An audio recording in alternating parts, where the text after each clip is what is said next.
10 de abril. San Macario, arzobispo de Antioquía, de 950 aproximadamente a 1012. A mediados del siglo X nació de una de las más nobles familias de Armenia el que más tarde debía edificar al oriente y al occidente con la santidad de su vida y asombrar al mundo entero con sus numerosos milagros. Sus padres, Miguel y María, ricos en bienes terrenos, pero aún más en los de la gracia, recibieron como un don del Señor al tierno infante y se apresuraron a purificarle en las aguas regeneradoras del bautismo. El pastor de la diócesis era un virtuoso prelado llamado Macario, nombre que en griego significa bienvenido, y a él fue presentado el niño. El patriarca quiso ser su padrino y le impuso su nombre, siendo ya viejo y achacoso por los trabajos incesantes de un fecundo apostolado. Pidió que le confiasen este niño apenas llegara a la edad de estudiar. Miguel y María aceptaron la proposición y regresaron a su morada gozosos, bendiciendo a Dios que así los consolaba en sus últimos días. Los primeros años del joven Macario fueron humildes, inocentes y puros. Se deslizaron en el seno de la familia y en los brazos maternales, donde bebió en la doble fuente de las lecciones y ejemplos, el gusto a la piedad y a la virtud. Muy joven aún dejó a sus padres, que le dieron su bendición y prudentes consejos. Su padrino le recibió gozoso y en poco tiempo, encantado de su dulzura y amabilidad, le tomó el cariño de su padre. Los adelantos del discípulo fueron notables, particularmente en el estudio de las Sagradas Escrituras, pero lo que Dios amaba más en él era su tierna y cándida piedad, su amor a la oración y su ardor en el rezo del oficio divino. A ejemplo de su anciano maestro, se aplicaba sobre todo a la meditación de las cosas divinas. Los placeres del mundo le inspiraban un horror extraordinario y su sola ambición consistía en amar a Dios sobre todas las cosas, lo cual movió a su tío a conferirle las sagradas órdenes, elevándole a la dignidad de sacerdote. Apenas se vio en el estado eclesiástico, fue modelo ejemplar de toda la clerecía. Habiéndole encomendado negocios muy importantes, se portó en todos con tanta edificación y los desempeñó con tanto acierto que le consideraban ya todos como un digno sucesor de su ejemplar arzobispo. Algunos hacen del joven Macario un monje Basilio. Ello es posible ya que la orden de San Basilio, fundada hacia el año 362, se extendió rápidamente por todo el oriente y fue semillero de obispos y religiosos sabios y piadosos. San Macario, arzobispo. El santo anciano no cesaba de bendecir a Dios por haberle dado tal discípulo. De día en día se sentía aproximar a la tumba.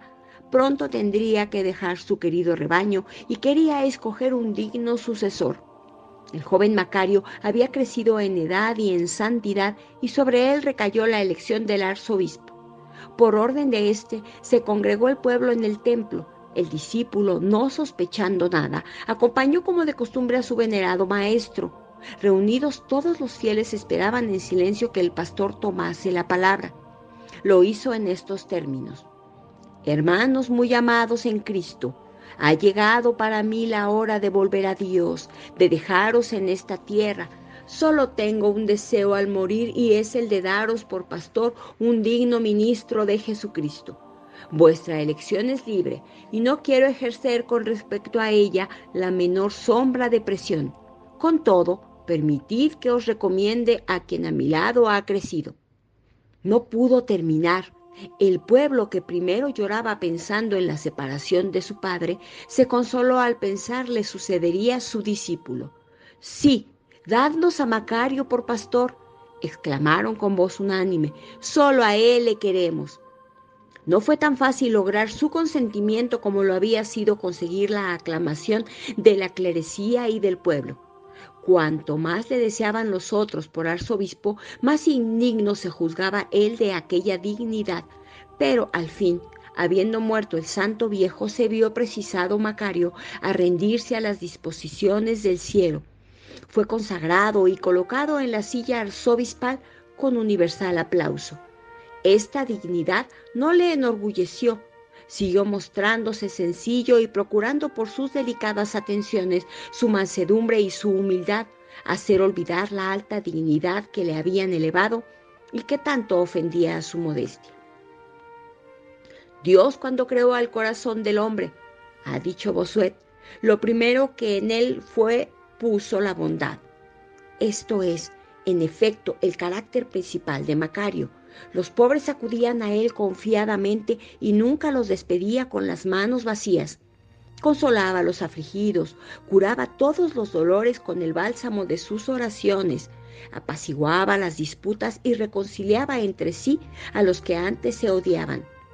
Brillaban en él todas las virtudes y se le daba como modelo de prelados. Devorábale el celo de la casa de Dios. Gustaba de adornar con sus propias manos los templos consagrados al culto y no omitía nada para hacerlos menos indignos del Señor que habitaba en ellos. Predicador incansable, derramaba en las almas la semilla fecunda de la palabra divina, pintaba la virtud con los más seductores colores y hacía crecer en los corazones la caridad, la paz y demás virtudes cristianas. Aunque no negaba a su cuerpo el alimento necesario, bajo sus hábitos pontificales llevaba un áspero cilicio y descansaba sobre unas tablas las pocas horas que concedía al sueño. Pero necesitaríamos muy largo espacio si quisiéramos enumerar las virtudes sacerdotales y pastorales que adornaron el alma de Macario, haciendo de él un verdadero ministro de Jesucristo, es decir, la imagen viva de todas las virtudes. Diremos, sin embargo, que cuando rezaba derramaba lágrimas con tanta abundancia que debía tener siempre a mano un pañuelo para enjugarlas. La casa del piadoso arzobispo estaba abierta para todos, pero en particular para los enfermos. Los alimentaba, les procuraba leña para que se calentasen, los socorría con su pan y dinero. Cuanto más desgraciados eran, más los amaba y se complacía en llamar a los leprosos sus amigos. Entre ellos había uno más miserable y más afligido por tan cruel enfermedad, que buscaba desde hacía mucho tiempo un medio para poner fin a sus males. Por último se le ocurrió un feliz pensamiento. Un día, uno de ellos reparó que el santo arzobispo, después de haber derramado abundantes lágrimas ante un crucifijo, se retiró a su palacio olvidándose de recoger el pañuelo. Lo tomó el leproso y, mojado como estaba aún por las lágrimas del santo, lo aplicó en su ulcerado cuerpo. La lepra desapareció al momento. Cuantos recibían alguna cosa de manos de Macario quedaban inmediatamente curados y hasta el agua con que se lavaba las manos tenía la virtud de curar toda clase de enfermedades. Macario se hace peregrino. La fama de las virtudes de Macario crecía cada día. Las gentes de todas partes acudían a él. En medio de esa popularidad se creía cada vez más indigno, aspiraba siempre a mayor santidad y desprendimiento de sí mismo.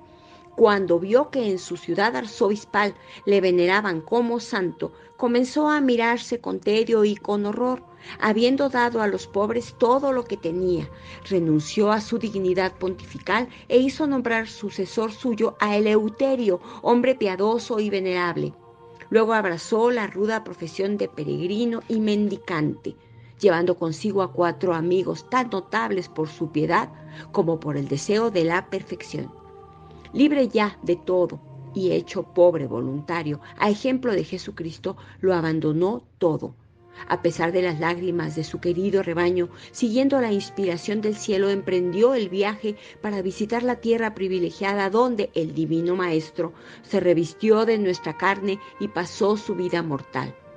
Con cuánto amor besaba aquella tierra hollada por las plantas del Redentor, no desperdiciaba ningún recuerdo, ninguna circunstancia que pudiera despertar su amor y su agradecimiento.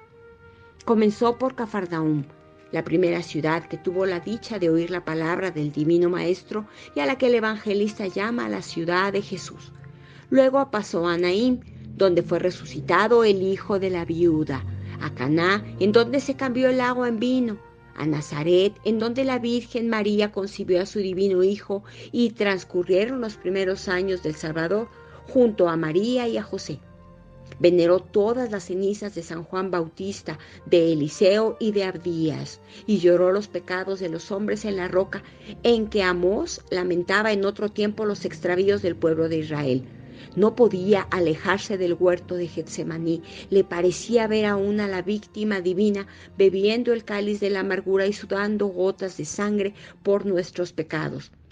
Por fin, dirigió sus pasos a Jerusalén, en donde esperaba morir de amor como su divino modelo. Era el año 1006. Su fama le había precedido. El patriarca Juan salió a su encuentro y le retuvo por algún tiempo en su casa. Qué feliz se sentía en aquella ciudad perfumada, aún con la sangre divina, y en la que fue vencido el infierno y rescatado el mundo. Predica a los sarracenos. El piadoso peregrino era la admiración tanto de los sarracenos como de los cristianos. A todos enseñaba la única verdadera fe. A todos hablaba de Jesucristo con amor. Muchos se convirtieron, pero los que resistieron a la gracia, animados de odio violento, se apoderaron de él, lo encerraron en la cárcel. Y para hacer mofa de la doctrina que predicaba, le extendieron en tierra en forma de cruz, le sujetaron los pies y las manos con cuerdas y clavos y le pusieron sobre el pecho una gran piedra recalentada. Todo lo sufrió Macario con invencible constancia, pero Dios se contentó con el deseo del martirio. En el calabozo en donde por fin le echaron, se le apareció un ángel, cercado de luz resplandeciente, que le habló en estos términos: levántate, Macario, levántate, servidor de Cristo, y ve a anunciar de nuevo la palabra de Dios a tus perseguidores. El mártir se levanta al momento, las cadenas que le sujetan se rompen, las puertas de la cárcel se abren ante él y aparece en medio de sus enemigos. Estos, maravillados de ver lleno de vigor y de vida al que creían muerto, caen a sus pies. Le piden perdón y le suplican que les administre el bautismo. Macario se apresura a acceder a sus deseos, pero antes les habla del amor de Jesucristo, verdadero Dios y verdadero Salvador, y les enseña los ministerios de nuestra fe. Pronto, como en Antioquía, las multitudes acuden presurosas para oír la palabra del siervo de Dios. Como un padre entre sus hijos, bendice, consuela, anima y absuelve.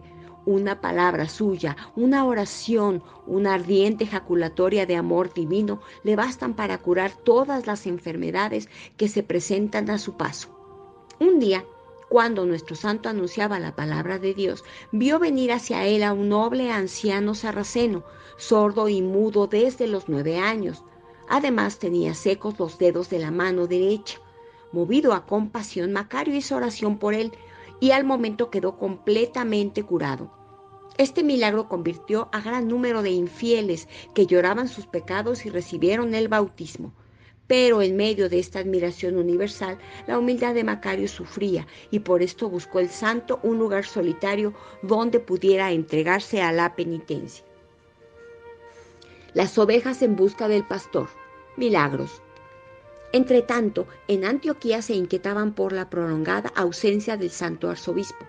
Ya no era el pastor que buscaba inquieto las ovejas extraviadas, sino el rebaño el que lloraba la ausencia de su pastor.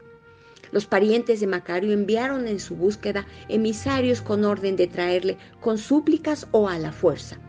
Dieron pronto con el santo, porque ¿quién no conocía de vista o de oídas en Tierra Santa al piadoso peregrino, al ilustre taumaturgo?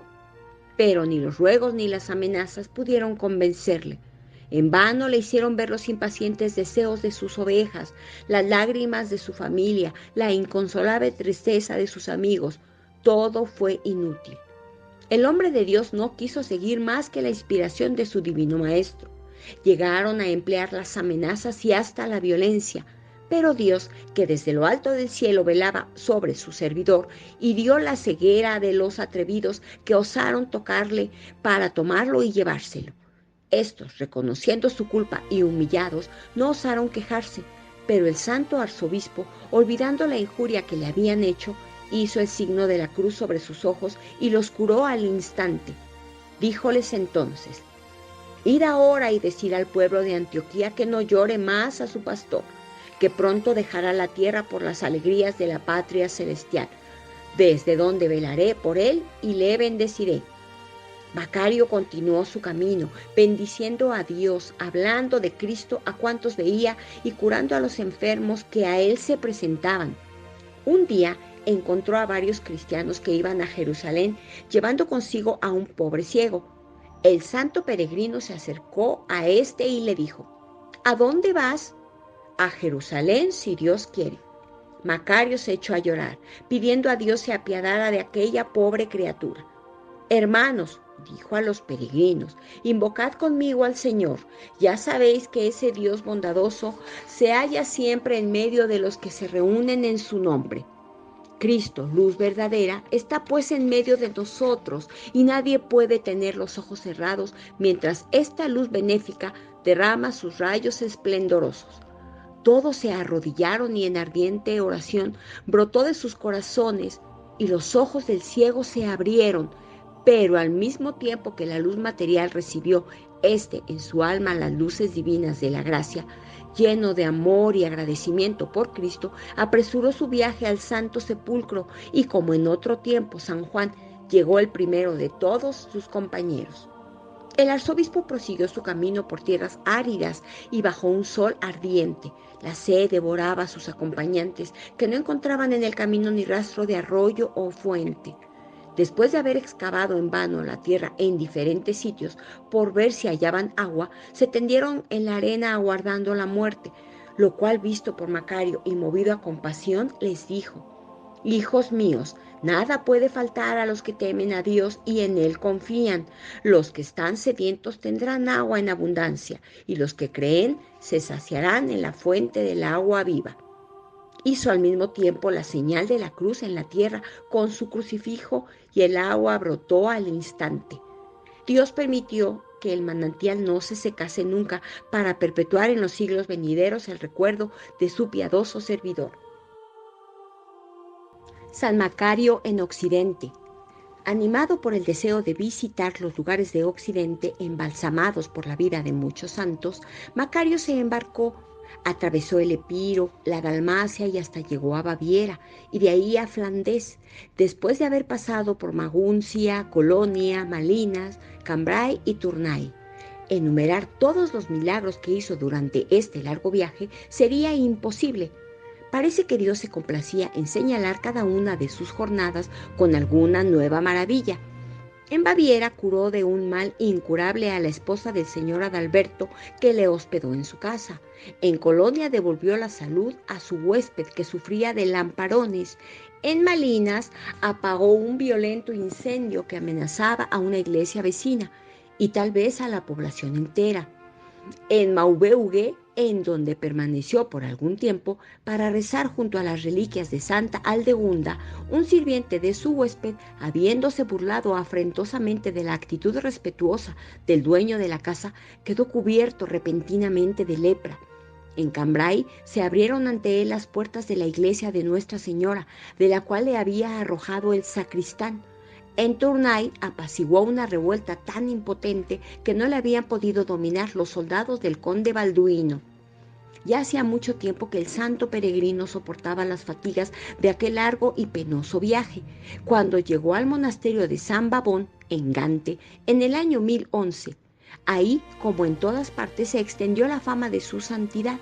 Numerosos enfermos se presentaban y a todos los curaba. Un simple signo hecho con la mano bastaba, dice su biógrafo, para desatar la lengua a los paralíticos y devolver el oído a los sordos. San Macario muere al buscar la salud de los apestados. Sin embargo, abrumado por el peso de las dolencias y achaques, Macario sentía que el momento de trocar esta tierra de destierro por la patria verdadera se aproximaba y hubiera deseado ver por última vez a su rebaño que hacía tanto tiempo había dejado. Pero Dios no permitió que su siervo abandonase la ciudad que le había dado hospitalidad. Acometido por una peligrosa enfermedad, el santo anciano curó después de una visión que tuvo de San Babón, de San Londoaldo y otros varios santos. 5 meses después, Macario se disponía a volver de nuevo a Armenia, cuando una peste terrible vino a desolar los Países Bajos. En Gante no bastaban los supervivientes para enterrar a los muertos, ya toda esperanza humana de salvación parecía perdida, cuando, por inspiración del cielo, el pueblo acudió en tropel al sepulcro de los santos de la ciudad, conjurándoles que apaciguasen la cólera divina. Se organizaron procesiones y se ordenó un ayuno público. Ya solo se confiaba en el socorro del Todopoderoso. Al tercer día del azote continuaban sus estragos y, sin embargo, Macario estaba más alegre que de costumbre. Esto provenía de que Dios le había hablado en el fondo del corazón, manifestándole que le escogía para expiar los crímenes de los pecadores y ser víctima por sus culpas. Precisamente era eso lo que Macario había deseado siempre. Entretanto, él, con gran extrañeza de todos, parecía no participar de los males de sus hermanos. Pero cesó el asombro cuando, herido por el azote, predijo el santo anciano a los religiosos, anegados en llanto, que iba a morir, porque él sería el último arrebatado por la peste. A petición suya, lo llevaron a la iglesia de Nuestra Señora, donde señaló con su báculo el lugar de su sepultura. Después, habiendo dado al pueblo la última bendición, fue transportado a su celda, desde donde su hermosa alma, escoltada por una multitud de espíritus bienaventurados, voló al cielo. Era el 10 de abril del año 1012. Grande fue el duelo en Flandes al saberse la muerte de Macario. De todas partes acudieron las gentes para venerar sus reliquias, y los milagros se multiplicaron y siguen multiplicándose aún hoy día en su tumba. Continúa siendo invocado juntamente con otros santos, particularmente con San Roque, como patrono especial contra la peste y las epidemias. Su nombre consta en el martirologio romano del 10 de abril, con este elogio: célebre por sus virtudes y por sus milagros. Desde largo tiempo, la Iglesia Catedral de Gante celebra su fiesta en ese día.